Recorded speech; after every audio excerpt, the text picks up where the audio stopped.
ಆರೋಗ್ಯ ಇಲಾಖೆ, ಮಹಿಳಾ ಮತ್ತು ಮಕ್ಕಳ ಕಲ್ಯಾಣ ಇಲಾಖೆ, ಶಿಕ್ಷಣ ಇಲಾಖೆ, ಆಮೇಲೆ ತಾಲೂಕ್ ಪಂಚಾಯಿತಿ ಮತ್ತು ಗ್ರಾಮ ಪಂಚಾಯಿತಿ ಇವುಗಳ ಸಂಯುಕ್ತ ಆಶ್ರಯದಲ್ಲಿ ಚಿಕ್ಕನಾಯಕನಹಳ್ಳಿಯಲ್ಲಿ ರಾಷ್ಟ್ರೀಯ ಪಲ್ಸ್ ಪೋಲಿಯೋ ಕಾರ್ಯಕ್ರಮ 28ರಿಂದ ನಡೀತಾ ಇದೆ. ಪೋಲಿಯೋ ರೋಗ ಬರದಂತೆ ತಡೆಗಟ್ಟಲು ಮತ್ತು ಅಂಗವೈಕಲ್ಯವನ್ನು ಬರದಂಗೆ ತಡೆಗಟ್ಟಲು. ಪೋಲಿಯೋ ರೋಗ ಬಂದರೆ ಎಳವಾಗೋದು, ಪೋಲಿಯೋ ಕಾಲು ಎಳ್ಕೊಂಡು ಹೋಗೋದು, ಇಂಥವುದು ಲಸಿಕೆ ವಂಚಿತ ಮಕ್ಕಳು ಆಗೋ ಸಾಧ್ಯತೆಗಳು ಇರೋದರಿಂದ ಅದನ್ನು ತಪ್ಪಿಸ್ಬೇಕು ಅಂತ ಹೇಳಿ ಈಗ ಸದ್ಯದಲ್ಲಿ ಎಲ್ಲೂ ಕಂಡು ಬಂದಿಲ್ಲ. ಅದಕ್ಕೆ ಅದನ್ನು ಬೇರೆ ಮಕ್ಕಳಿಗೂ ಬರಬಾರ್ದು ಅಂತ ಹೇಳಿ ಮುಂಜಾಗ್ರತಾ ಕ್ರಮವಾಗಿ ಇದನ್ನು ಹಾಕಲಾಗ್ತಾ ಇದೆ. ಇಡೀ ತಾಲೂಕಿನಾದ್ಯಂತ ನಾವು ಚಿಕ್ಕನಾಯಕನಹಳ್ಳಿಯಲ್ಲಿ ಎಲ್ಲ ವ್ಯವಸ್ಥೆಗಳನ್ನು ಮಾಡಿಕೊಂಡಿದೆ. 28ನೇ ತಾರೀಕು ಬೆಳಗ್ಗೆಯಿಂದಲೇ ಇದು ಕಾರ್ಯಕ್ರಮ ಪ್ರಾರಂಭ ಆಗುತ್ತೆ. ಮತ್ತು ನಮಗೆ 22 ಮೇಲ್ವಿಚಾರಕ ಸಿಬ್ಬಂದಿಗಳು ಇದ್ದಾರೆ, 89 ಬೂತ್ಗಳಿದ್ದಾವೆ. ಇದನ್ನು ಇದು ಪ್ರಾಥಮಿಕ ಆರೋಗ್ಯ ಕೇಂದ್ರ ಮತ್ತು ಅಂಗನವಾಡಿಗಳು ಮತ್ತು ಶಾಲೆಗಳಲ್ಲಿ ಕೆಲವು ಬೂತ್ ಕೇಂದ್ರಗಳನ್ನು ಮಾಡ್ಕೊಂಡಿದ್ದೀವಿ. ಉಳಿಯಾರು ಖಾಸಗಿ ಬಸ್ ನಿಲ್ದಾಣ, ಚಿಕ್ಕನಾಯಕನಹಳ್ಳಿ KSRTC ಬಸ್ ನಿಲ್ದಾಣ ಮತ್ತು ಚಿಕ್ಕನಾಯಕನಹಳ್ಳಿ ಖಾಸಗಿ ಬಸ್ ನಿಲ್ದಾಣದಲ್ಲಿ ಟ್ರಾನ್ಸಿಸ್ಟ್ ಬೂತ್ ಅಂತ ಮಾಡ್ಕೊಂಡಿದ್ದೀವಿ. ಅವರು ಬಸ್ ಬಂದವರಿಗೆ ಹೋಗೋರಿಗೆ ಹತ್ತಿಬಿಟ್ಟು ಬಸ್ನಲ್ಲಿ ಮಕ್ಕಳೇನಾರು ಇದ್ದರೆ ಅವ್ರಿಗೂ ಪೋಲಿಯೋನಿ ಹಾಕಿ ಅವ್ರಿಗೂ ಪೋಲಿಯೋ ಬರದಂತೆ ತಡೆಗಟ್ಟಲಿಕ್ಕೆ ಎಕ್ಸ್ಟ್ರಾ ಅವ್ರನ್ನ 2 ವರ್ಕರ್ಸ್ನ ಎಕ್ಸ್ಟ್ರಾ ಅರೇಂಜ್ ಮಾಡಿದ್ದೀವಿ.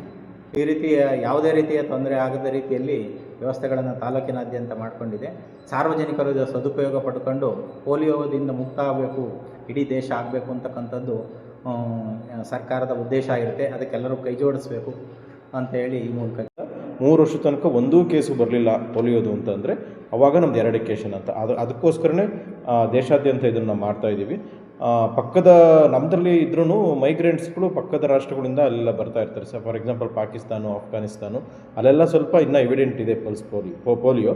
ಸೊ ಆ ಒಂದು ಏನಾದ್ರು ಸ್ಟ್ರೈನ್ಗಳು ಈ ಕಡೆಗೆ ಏನಾರು ಬಂದಾಗ ಮೈಗ್ರೆಂಟ್ಸ್ ಬಂದು ಅವರಿಂದ ಏನಾದರೂ ವೈರಸ್ ಈ ಕಡೆ ಹರಡಿದಾಗ ನಮ್ಮಲ್ಲಿ ಹರಡೋ ಚಾನ್ಸ್ ಇರುತ್ತೆ. ಸೊ ಅದನ್ನು ತಡೆಗಟ್ಟೋಕ್ಕೋಸ್ಕರ ಆಲ್ ಓವರ್ ಇಂಡಿಯಾ ಮಾಡ್ತಾ ಇರೋದು. ಸೊ ನಮ್ಮ ತಾಲೂಕಿಂದ ಏನೇನು ಅರೇಂಜ್ಮೆಂಟ್ಸ್ ಬೇಕು ಪ್ರತಿಯೊಂದು ನಾವು ಮಾಡ್ಕೊಂಡಿದ್ದೀವಿ.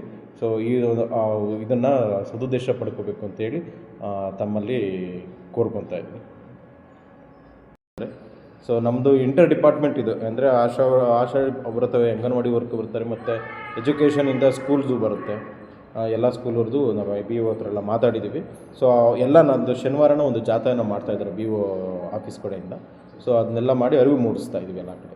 28ನೇ ತಾರೀಕು ಓಲು ಇದಾಗಿ ಮಾಡ್ತೀವಿ, ಪೂರ್ತಿ ಒಂದು ಮಾಸಾಗಿ ಮಾಡ್ತೀವಿ. ನಮಗೆ ಈ 12,723 ಏನಿದೆ ಅದು ಆಲ್ಮೋಸ್ಟು ಒಂದು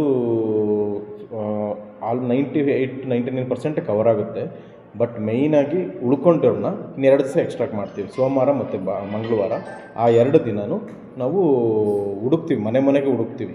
ಪ್ರತಿಯೊಂದು ಮನೆಗೂ ಹೋಗ್ತೀವಿ, ಆಯಾ ಇದ್ರೂ ಪ್ರತಿಯೊಂದು ಮನೆಗೂ ಹೋಗಿ ಅಲ್ಲಿ ಒಂದು ಇದನ್ನು ಮಾಡಿಸ್ತೀವಿ. ಒಟ್ಟು ಯಾವ ಮಗುನೂ ಬಿಡೋದರ ಥರ ನಾವು ಇದು ಮಾಡ್ತೀವಿ. 100%ನ ಜಾಸ್ತಿ ಆಗುತ್ತೆ. ಯಾಕೆಂದರೆ ಭಾನುವಾರ ಆಗಿದ್ದರಿಂದ ಯಾವ್ದಾದ್ರು ಫಂಕ್ಷನ್ಸು ಆ ಥರದ್ದು ಏನಾದ್ರು ಬಂದ್ರೂ ಕೂಡ ನಮ್ಮ ಹತ್ರ ಆಲ್ಮೋಸ್ಟ್ ಒಂದು 500 ನಾವು ಏನು ಅಂದ್ಕೊಂಡಿದ್ದೀವಿ ಅದಕ್ಕಿಂತ 500 ಡೋಸ್ ಜಾಸ್ತಿ ಇಟ್ಕೊಂಡಿದ್ದೀವಿ. ಸೊ ಏನಾರು ಜಾಸ್ತಿ ಮಕ್ಕಳು ಏನೇ ಬಂದ್ರೂ ನಾವು ಮಾಡೋ ವ್ಯವಸ್ಥೆನೂ ಮಾಡ್ಕೊಂಡಿದ್ದೀವಿ. ಈಗ ಗುಡ್ಡಗಾಡಿನ ಪ್ರದೇಶಗಳು ಒಂದು ಈ ಕಡೆ ತೀರ್ಥಪುರ ಅಲ್ಲೆಲ್ಲ ಇರ್ತವೆ ಒಂದು, ಆಮೇಲೆ ಫ್ಯಾಕ್ಟ್ರೀಸ್ ಇರ್ತಾವಲ್ಲ, ವಲಸೆ ಬಂದಿರ್ತಾರೆ ಅವರು, ನಮ್ಮ ಇದಕ್ಕೆ ಬಂದಿರಲ್ಲ. ಸೊ ಅಂಥವ್ರನ್ನೆಲ್ಲ ಅವತ್ತು ಹೋಗಿ ನಾವು ಕವರ್ ಮಾಡ್ತೀವಿ.